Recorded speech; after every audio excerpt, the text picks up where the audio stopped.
नमस्कार। आपका स्वागत है आपके चैनल आरोग्य भारत में। औषधीय ज्ञान वीडियो सीरीज़ के चलते हुए आज की वीडियो में हम जिस औषधि के विषय में जानेंगे वह औषधि अत्यंत गुणकारी और बहुत ही अचूक औषधि है तथा सहज सुलभ है। इस औषधि का नाम है पीपल। सबसे पहले हम जानेंगे इसको किस किस नामों से जाना जाता है तथा इसके गुण क्या हैं। तो पीपर के नाम तथा गुण। पीपली, इसको ना जाना जाता है पीपली के नाम से। मागधी, कृष्णा, वेदेही, चपला, कणा, उपकुल्या, उष्णा, सौंडी, कोला, तीक्ष्ण, तांडुला, ये सब इसके संस्कृत के नाम हैं पीपर के। अब पीपर के गुण जान लेते हैं कि पीपर के गुण क्या हैं। ये अग्निदीपक होती है, वृष्य होती है, पाक होती है, मधुर एवं रसयुक्त होती है, रसायन अनुष्ण यानी अनुष्ण अर्थात थोड़ी उष्ण होती है, कटुर रसयुक्त होती है, स्निग्ध, वात तथा कफनाशक होती है, लघु पाकी और रेचक दस्तावर है। रेचक यानी कि मल को बाहर निकाल देती है, यानी कि दस्तावर है। यह श्वास क्वास, उदर रोग, ज्वर, कुष्ठ, प्रमेह, गुल्म, बवासीर, प्लीहा, सूल और आम वात नाशक है। मतलब इन रोगों में ये बहुत ज़्यादा लाभदायक है। ताजी आर्द्र पीपर कफकारी, यानी कि जो ताजी पीपर है, जो उसकी बेल से आपने इसको तोड़ा है, उसके पत्ते को, जो पीपर है, और वो ज़्यादा कफकारी, स्निग्ध, शीतल, मधुर, गुरु और पित्त को शांत करने वाली है। किंतु सूखी पीपर पित्त को कुपित करने वाली है। मधु शहद से युक्त पीपर मेद, कफ, श्वास क्वास और ज्वर का नाश करने वाली होती है एवं वृष्य मेधा धारण शक्ति के लिए हितकर और अग्निवर्धक भी है। गुड़ से युक्त पीपर जीर्ण ज्वर अग्निमांद में हितकर होती है एवं कांस, अजीर्ण, अरुचि, श्वास, हृदय रोग, पांडु रोग तथा कृमि रोग को दूर करने वाली भी होती है।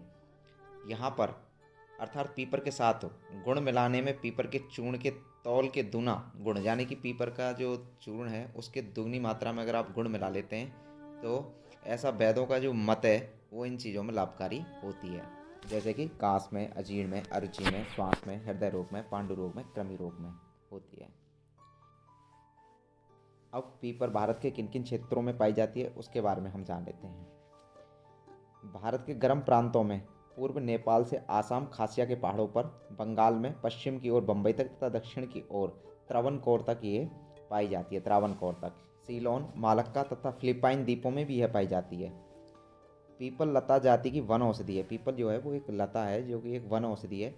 इसकी बेल अन्य लताओं के भांति अधिक विस्तार में नहीं बढ़ती किंतु थोड़ी ही दूरी में फैल जाती है, मतलब ज़रा सी जगह में बहुत ज़्यादा फैल जाती है।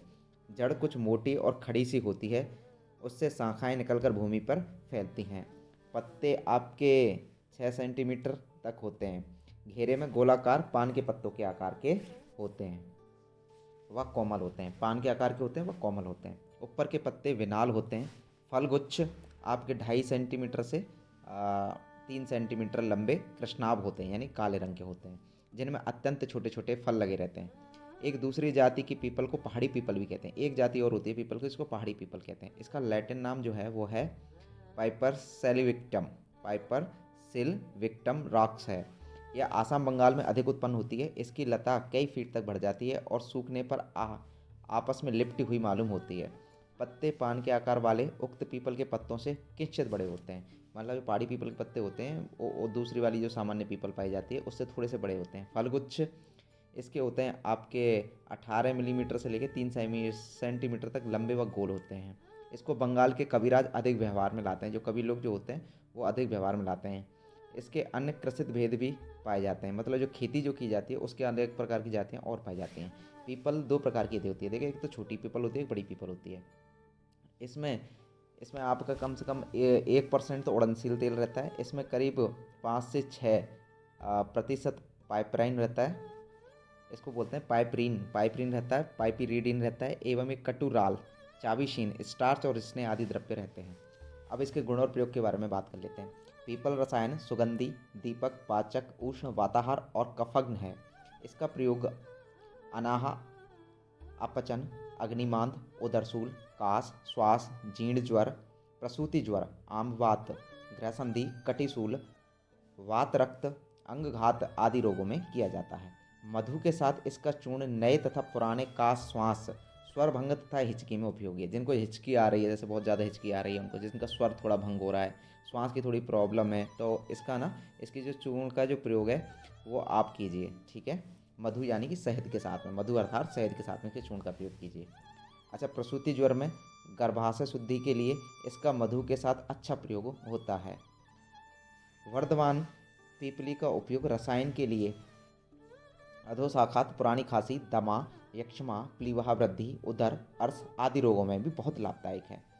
इसके लिए प्रथम दिन 3 पीपल का फाँक मधु अथवा शर्करा के साथ दिया जाता है। मतलब फक की थोड़ी सी हाथ पे ली और वो शर्करा के साथ में जो गुड़, जो शक्कर जो होती है, देसी शक्कर, उसके साथ में फाँक ले सकते हैं।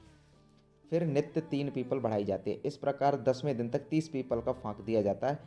फिर इसी प्रकार 3 पीपल नित्य कम की जाती है और कुछ लोग आधा दूध आधा जल में उबालकर शेष रहने पर उसी पीपल को खिलाकर ऊपर से वही दूध पिलाते हैं। इसके अतिरिक्त इसके चूर्ण को घृत तथा मधु के साथ उपयोग किया जाता है। इसका जो चूर्ण होता है उसको घी और तथा शहद के साथ बहुत ज़्यादा उपयोग किया जाता है। पीपल 64 पहर घोंटकर उपयोग करने से जीर्ण ज्वर में विशेष लाभदायी होती है। यानी कि इसको 64 प्रयोग अगर इसका घोंटकर प्रयोग किया गया तो ये जीर्ण ज्वर होता है उसमें बहुत ज़्यादा लाभदायक होती है। सौंठ एवं पीपल से सिद्ध तेल की मालिश, यानी कि सौंठ और पीपल में तेल को सिद्ध किया हुआ उसकी मालिश गृह संधि, कटिशूल, अधोशाखात में उपयोगी है। यानी कि सौंठ और पीपल से सिद्ध किया हुआ तेल की अगर मालिश करते हैं तो गृह संधि हो गई, कटिशील हो गई, अधोशाखाघात हो गया, उसमें बहुत ज़्यादा उपयोगी है।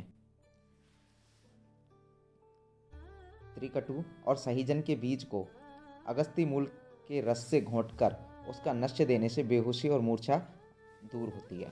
त्रिकुटी और सहीजन के बीज को अगस्ती सूल के रस से घोंटकर उसका नश्य देने से बेहोशी जो मूर्छा होती है वो भी दूर होती है। अब इसकी मात्रा की बात कर लेते हैं। इसके चूर्ण की मात्रा कितनी लेनी चाहिए? इसकी चूर्ण की मात्रा आपको ना 250 से 500 मिलीग्राम लेनी चाहिए। यानी कि 25 से 50 ग्राम तक आप ले सकते हैं। 250 से 50 ग्राम, मिलीग्राम हो गया, मिलीग्राम 250 से 500 मिलीग्राम, ठीक है।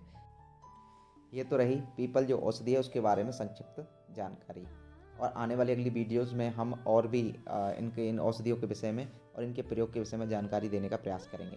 तो ये आप ही का चैनल है, इसको ज़्यादा से ज़्यादा शेयर करें ताकि हर व्यक्ति तक ये वीडियोस पहुँचें और वो अपने आसपास पाई जाने वाली सुलभ औषधियों के विषय में पूर्ण जानकारी प्राप्त कर उनसे पूर्ण लाभ उठा सकें।